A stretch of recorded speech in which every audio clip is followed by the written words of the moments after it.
Hi viewers, மீண்டும் வெல்சான் review Tamil channel மூலமாக உங்களை சந்திப்பதில் பெருமகிழ்ச்சி அடைகிறேன். இந்தியன் கார் மார்க்கெட்டில் இந்தியன் கார் மேக்கரான மஹிந்திரா ரீசெண்டாக 2 காரை அன்வீல் பண்ணியிருக்காங்க. அதுவும் குறிப்பாக எலக்ட்ரிக்கல் காரில் அவங்க அன்வீல் பண்ணியிருக்காங்க. அது எந்தெந்த கார் அப்படின்னு பார்த்தீங்கன்னா, ஒன்று மஹிந்திராவோட BE6 அப்படிங்கிற கார், இரண்டாவது காருங்கிறது XEV9e அப்படிங்கிற 2 கார் அன்வீல் பண்ணியிருக்காங்க. 2 காருமே பார்க்கறதுக்கு அட்டகாசமான லுக்கை கொடுத்துருக்காங்க. எக்ஸ்டீரியர் லுக் பார்க்கறதுக்கு ரொம்ப ஸ்போர்ட்டி எலமெண்டோட இந்த காரை டிசைன் பண்ணி கொடுத்துருக்காங்க. இந்த 2 காருமே வரக்கூடிய ஆட்டோ எக்ஸ்போவில் அவங்க லான்ச் பண்ண போகிறாங்க.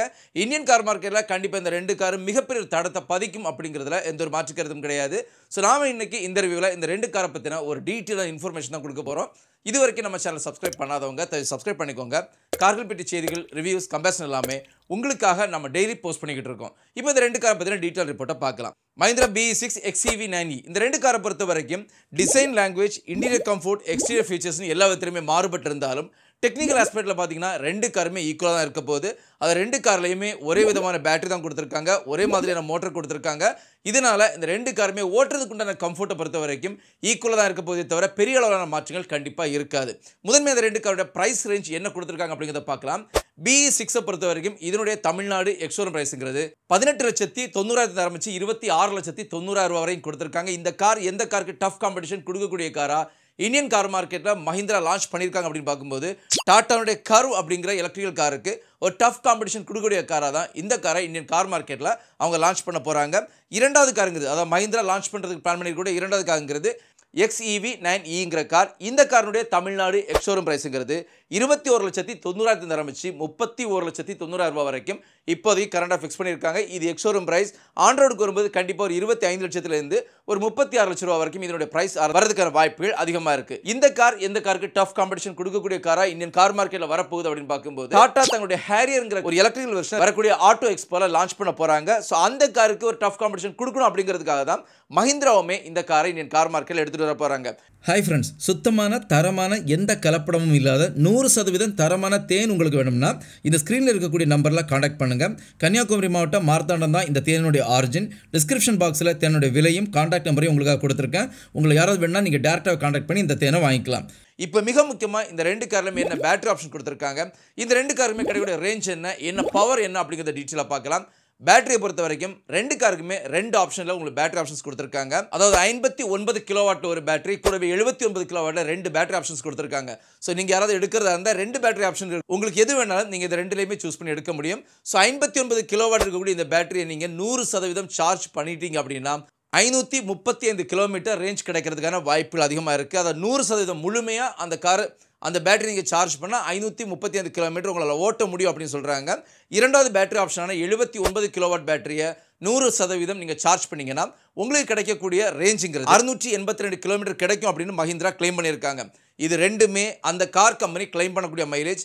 இருந்தாலும் இந்தியன் கார் மார்க்கெட்டை பொறுத்த வரைக்கும், இந்தியன் ரோட் டெரைனை பொறுத்த வரைக்கும் இந்த 2 காருமே கண்டிப்பாக எவ்வளோ பெரிய மைலேஜ் கிடைக்கிறதுக்கான வாய்ப்புகள் ரொம்பவே கம்மி.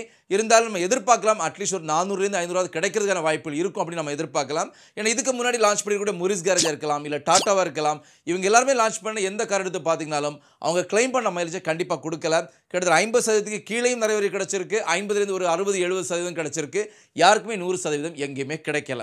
மூணாவதாக இந்த 2 காருமே உங்களுக்கு டெலிவரி பண்ணக்கூடிய பவர் என்ன அப்படின்னு பார்த்தீங்கன்னா, நீங்கள் 59 கிலோவாட் பேட்டரி ஆப்ஷன் இருக்கக்கூடிய காரை நீங்கள் செலக்ட் பண்ணுறீங்கன்னா இந்த கார் டெலிவர் பண்ணக்கூடிய பவருங்கிறது 227 BHP பவர் டெலிவர் பண்ணக்கூடிய ஒரு காராக இருக்குது. அதே 79 கிலோவாட் இருக்கக்கூடிய பேட்டரி ஆப்ஷன் இருக்கக்கூடிய ஒரு காரை நீங்கள் எடுத்தீங்கன்னா இது டெலிவர் பண்ணக்கூடிய பவருங்கிறது 280 BHP பவர் டெலிவர் பண்ணக்கூடிய ஒரு காராக இருக்குது. 2 கார்லையுமே டார்க்கை பொறுத்த வரைக்கும் ஈக்குவலாக கொடுத்துருக்காங்க. 380 நியூட்டன் டார்க் இந்த காரில் கொடுத்துருக்காங்க. ஸோ டிரைவிங் பெர்ஃபார்மன்ஸை பொறுத்த வரைக்கும் 2 கார்லையுமே ஈக்குவலாக இருக்குது. இருந்தாலும் பெர்ஃபெக்டான ஒரு டிரைவிங் பெர்ஃபார்மன்ஸ் கிடைக்கும். ஒரு ஸ்போர்ட்டியர் எலமெண்டோட வண்டி ஓட்டுன்னு எதிர்பார்க்கக்கூடியவங்களுக்கு கண்டிப்பாக இந்த 2 காருமே ஒரு அற்புதமான காராக இருக்குது. டிசைன் ஆஸ்பெக்ட்லேயே பார்த்தீங்கன்னா டீசனாக தான் டிசைன் பண்ணியிருக்காங்க. பார்க்குறதுக்கு அட்டாசங்களுக்கு இந்த 2 காருமே கொடுத்துருக்கு. ஸோ மஹிந்திரா BE6 பொறுத்த வரைக்கும் ஒரு ஸ்போர்ட்டியர் லுக்கை கொடுக்கக்கூடிய ஒரு காராக இருக்குது. XEV9e பொறுத்த வரைக்கும் ஒரு கிளியர் கட்டான SUV கூப்பே டிசைனில் இந்த காரை டிசைன் பண்ணி கொடுத்துருக்காங்க. ஸோ 2 காருமே 2 டிஃப்ரெண்ட் டைப்பான ஒரு டிசைன் லாங்குவேஜில் கொடுத்துருக்காங்க. இருந்தாலும் ரெண்டுமே பார்க்குறதுக்கு அட்டகாசமான லுக்கை கொடுத்துருக்கு. டாட்டாமே லான்ச் பண்ணுறதுக்கு பிளான் பண்ணியிருக்கக்கூடிய, அதாவது இதுக்கு டஃப் காம்படிஷனில் இருக்கக்கூடிய மற்ற கார்களுமே பக்கா லாங்குவேஜ் கார் மார்க்கெட்டில் கொடுத்துருக்காங்க. ஸோ ஒரு பெர்ஃபெக்டான டிசைன் லாங்குவேஜ் விரும்பக்கூடியவங்களா இருந்தால், அது ஒரு ஸ்போர்ட்ரி எலமெண்டோட வண்டி ஓட்டணும்னு எதிர்பார்க்கக்கூடியவங்களா இருந்தால், ஈவி கார் வாங்கணும் அப்படின்னு எதிர்பார்ப்போடு இருக்கக்கூடியவங்களுக்கு இந்த 2 காருமே ஒரு பெர்ஃபெக்டான ஒரு கார் அப்படிங்கிறது எந்த மாற்று கருத்தும் கிடையாது. ஸோ இதை கடந்து எலக்ட்ரிக்கல் கார் நான் வாங்கலாமா வேண்டாம் அப்படின்னு என்கிட்ட கேட்குறீங்கன்னா கண்டிப்பாக வாங்கலாம், எந்த தப்பும் கிடையாது. நிறைய பாசிட்டிவ்ஸ் இருக்குது, கொஞ்சம் நெகட்டிவ்ஸும் இருக்குது. நெகட்டிவ்ஸை பொறுத்த வரைக்கும் ரொம்பவே கிளியர் கட்டாக இதில் வரக்கூடிய பேட்டரி ஆப்ஷன்ஸ் தான். பேட்டரி ஆப்ஷன்ஸை பொறுத்த வரைக்கும் 6 மாதத்துக்கு முன்னாடி இருந்த பேட்டரி கிடையாது. இன்னைக்கு அந்த அளவுக்கு ஸ்பீடாக எவால்வ் ஆகிட்டே இருக்குது. இனி அடுத்து வரக்கூடிய 1 வருடம் 2 வருடத்தில் என்னென்ன பேட்டரி புது டெக்னாலஜி கொடுக்க போகிறாங்க அப்படிங்கிறது தெரியல. இப்போ கரண்டாக கொடுத்துருக்கக்கூடிய இந்த பேட்டரி ஆப்ஷன்ஸில் எதை வேணால் நீங்கள் செலக்ட் பண்ணிக்கலாம். இருந்தாலும் ஸோ உங்களை யாராவது இந்த ஒரு எலக்ட்ரிக்கல் கார் எடுக்க போகிறீங்க அப்படின்னா நீங்கள் கிளியர் கட்டாக அந்த ஷோரூமில் அந்த ரெப்ரசன்டேட்டிவ் கூட உட்காந்து அந்த பேட்டரிக்கு என்ன கேரண்டி, என்ன வாரண்டி, என்ன ரீப்ளேஸ்மெண்ட், இதனோட மெயின்டெனன்ஸ் என்ன, இதை நான் எப்படிலாம் பார்த்துக்கணும், இதனுடைய காஸ்ட் என்ன ஆக போகுது, இன்கேஸ் பேட்டரி டெட் ஆயிடுச்சுன்னா என்ன பண்ணுறது, இல்லை இந்த பேட்டரி வந்து இனிமேல் ஃபங்க்ஷனே ஆகலை அப்படி ஒரு சுச்சுவேஷன் வந்து அதை எப்படி நான் ரீப்ளேஸ் பண்ணுவேன், இதுக்கு நீங்கள் எதாவது பண்ணுவீங்களா, இதே மாதிரி நிறைய கேள்விகள் அடுக்குங்க. இதுக்கு முன்னாடி இருக்கக்கூடிய நார்மல் இன்ஜின், அதாவது பெட்ரோல் இன்ஜினாக இருக்கலாம், டீசல் இன்ஜினாக இருக்கலாம், சிஎன்ஜி இன்ஜினாக இருக்கலாம். ஏன்னா பல நெடுங்காலமாக நம்ம கூட ட்ராவல் பண்ணிட்டு இருக்கக்கூடிய ஒரு கார்களாக இருந்துகிட்டு இருக்குது. இதனால் நமக்கு அதை பற்றி நல்லா தெரியும். எலக்ட்ரிக்கல் காரை பொறுத்த வரைக்கும் ரீசெண்டாக இந்தியன் கார் மார்க்கெட்டில் எடுத்துகிட்டு வந்திருக்காங்க. இப்போ ரீசெண்டாக ஒவ்வொரு புது காராக லான்ச் பண்ணிட்டு இருக்காங்க. அது மட்டும் இல்லாமல் நிறைய புது டெக்னாலஜிஸுமே எடுத்துகிட்டு வந்துட்டு இருக்காங்க. ஸோ இந்த ஒரு காலகட்டத்தில் இன்கேஸ் வண்டிக்கு பேட்டரியில் ஏதோ ஒரு ஆப்ஷன், ஏதாவது ஒரு ப்ராப்ளம் நடந்ததுன்னா இதை எப்படி ரிசால்வ் பண்ணுறது அப்படிங்கிறது நமக்கு கார் எடுக்கிறதுக்கு முன்னாடி தெரிஞ்சிருக்கணும். ஒரு சின்ன மொபைல் எடுத்து பார்த்தீங்கனாலும் அது ஐஃபோனாக இருக்கலாம், இல்லை விலை கம்மியாக மொபைலாக இருக்கலாம். இந்த 2 மொபைல்லையுமே பேட்டரி போயிடுச்சு அப்படின்னா உங்களுக்கு மொபைல் வந்து எந்த யூசேஜும் கிடையாது. பேட்டரியை மாற்றுறது அப்படிங்கிறதும் எவ்வளோ கஷ்டமான விஷயம் அப்படிங்கிறது நமக்கு நல்லாவே தெரியும்.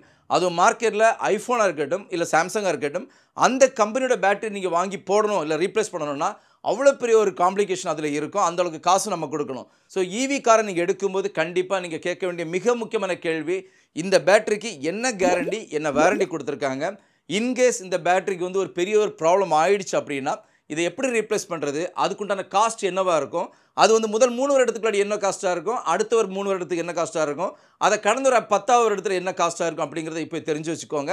அது மட்டும் இல்லாமல் இந்த பேட்டரி எத்தனை வருஷம் வரைக்கும் இது போகும், எப்போ நம்ம ரீப்ளேஸ் பண்ணணும், இதோட செல்ஸ்லாம் எப்போ நம்ம பண்ணணும், இதில் என்னென்ன மெயின்டெனன்ஸ் பண்ணணும் இப்படிங்கிறத மிக தெளிவாக தெரிஞ்சுக்கிட்டு எடுக்கிறது ஒரு பெட்டர் ஆப்ஷனாக இருக்கும். மஹிந்திராவுடைய இந்த 2 கார்களை பொறுத்த வரைக்கும் ஃபாஸ்ட் சார்ஜிங் கெப்பாசிட்டி இருக்குது. இது வரைக்கும் டீட்டெயிலாக அவங்க கொடுக்கல, எவ்வளோ மணி நேரத்தில் எத்தனை % சார்ஜ் ஆகும் அப்படிங்கிறது இது வரைக்கும் அவங்க கொடுக்கல. பட் ஸ்டில் நல்ல ஒரு கெப்பாசிட்டி இருக்கக்கூடிய ஒரு பேட்டரியாக தான் இந்த 2 காருமே இருக்க போகுது.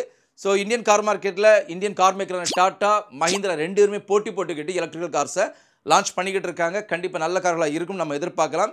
இதை கடந்து நிறைய ஃபாரின் கம்பெனிஸுமே இந்தியன் கார் மார்க்கெட்டில் அவங்களுடைய எல்லா கார்களுமே ஈவி கார்களாக இந்தியன் கார் மார்க்கெட்டில் எடுத்துகிட்டு வர்றாங்க. ப்ரைஸ் ரேஞ்சை பொறுத்த வரைக்கும் கண்டிப்பாக டாட்டா, மஹிந்திரா, மாருதி 3 பேருமே பெரிய அளவிலான ப்ரைஸ் ரேஞ்சு கம்மியாக கொடுக்குறதான வாய்ப்புகள் அதிகமாக இருக்குது.